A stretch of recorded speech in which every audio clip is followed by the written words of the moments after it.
Hello, friends of the Evangelical and Reformed Historical Society. I hope that this message finds everyone doing well. This is Dr. Scott Meyer Kukan, President and CEO of the Evangelical and Reformed Historical Society, and I would like to share the following important message and appeal with you. Around the time of the 1957 merger between the Evangelical and Reformed Church and the Congregational Christian churches, there were 2,716 churches that were affiliated with the Evangelical and Reformed Church. Today, there are approximately 2,185 churches that continue to exist through merger or sustained continuation. I'm here to talk with you about sustainability as it relates to the Historical Society. The Evangelical and Reformed Historical Society is the third oldest Protestant historical society in the United States, with our roots going back as far as 1817. While there have been many changes in how we do things at the society, our mission has been consistent, and that is to stimulate and cultivate and preserve and protect the continuing legacy of the Evangelical and Reformed Church and its predecessor denominations.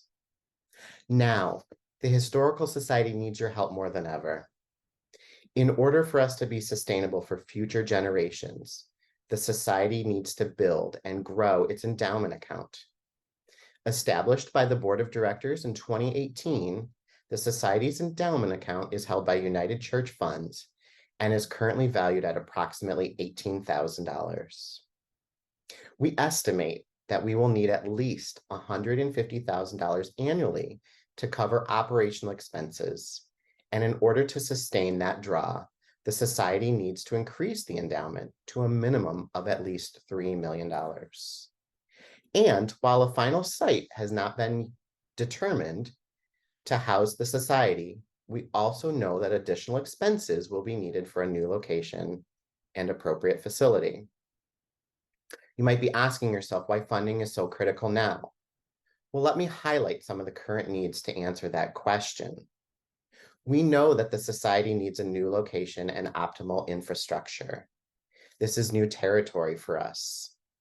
A new location will bring together the central office and archive in Lancaster, Pennsylvania, and the Society's materials that are currently held at our branch location at Eden Theological Seminary in St. Louis, Missouri.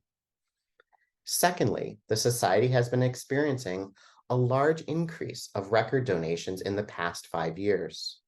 For example, we recently acquired 12 church record groups from Northern Illinois, and since all of these churches had already closed, we were unable to secure funding to support the ongoing preservation of these valuable records with our staff salaries, archival materials, appropriate climate control, and so on. Third, salaries and benefits are our greatest expense on our budget, and in order to recruit and retain highly effective staff, the Society needs adequate funding to do so. And lastly, but not least, increased programming and online exhibits are a priority, but these can only be accomplished with trained staff, adequate technology, and other resources. And all of this doesn't take into account the day-to-day expenses that include responding to research requests, website maintenance, the artifact and library collection, and maintaining an appropriate environment suitable for all of our materials. The list continues to go on and on. So let's take a look at a few reasons why the Evangelical and Reformed Historical Society is so important.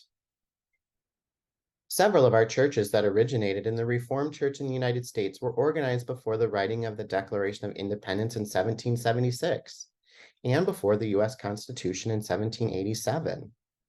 These documents, as shown in the example snippet on your screen, and all of these church record groups help to tell the story of what life was like prior to the establishment of the United States and on during the War for Independence. Both the Evangelical Synod of North America and the Reformed Church in the United States were in existence during the Civil War, and they help to tell stories of this time, the church's involvement during the war, and the role members played in fighting in both the Union and Confederate armies. Here we see an entry in the consistory minutes for Grace United Church of Christ in Greencastle, Pennsylvania, about the rebel invasion that took place under General Robert E. Lee and the losses that were incurred to the Greencastle charge in 1863. Our collection also adds to the breadth and depth of German and Hungarian immigration to the United States during the 18th, 19th, and 20th centuries. Also noted are the challenges immigrants faced when they began to establish roots here in America, just as these Hungarian students faced coming into the Hungarian department at Franklin and Marshall College during the 1920s and the 1930s.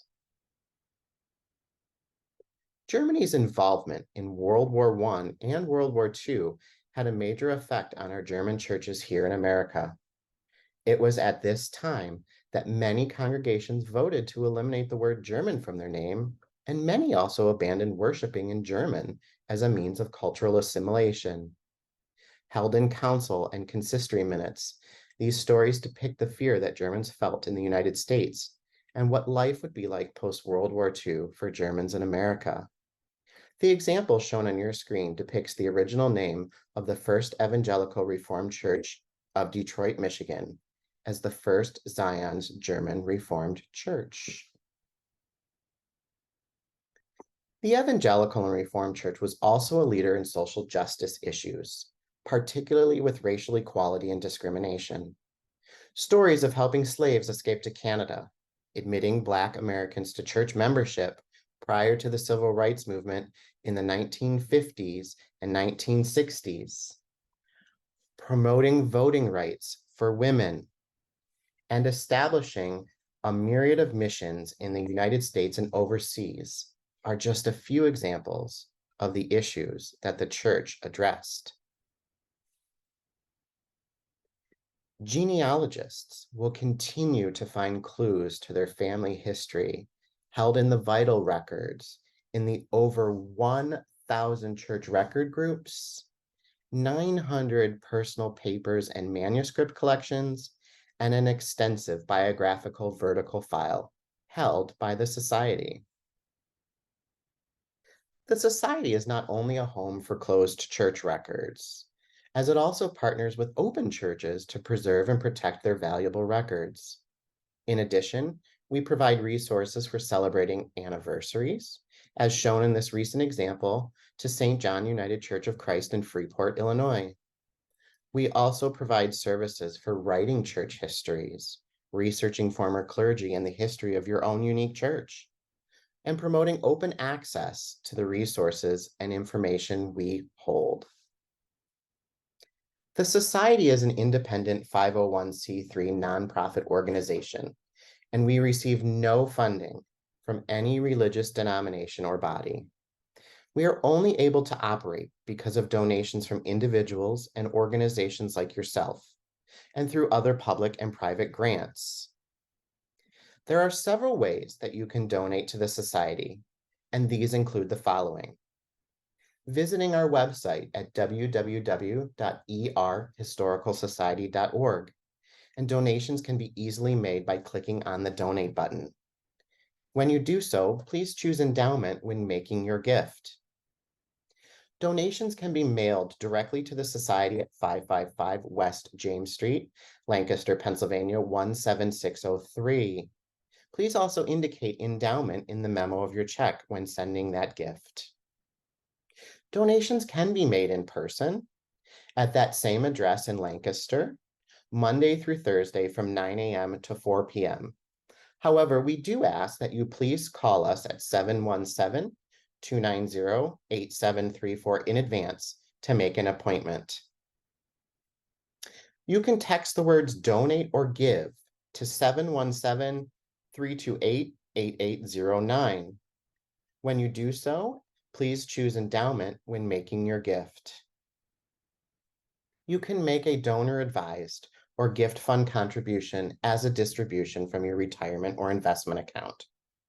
If you are over the age of 70 and a half, you can send a distribution directly to the Society pre-tax.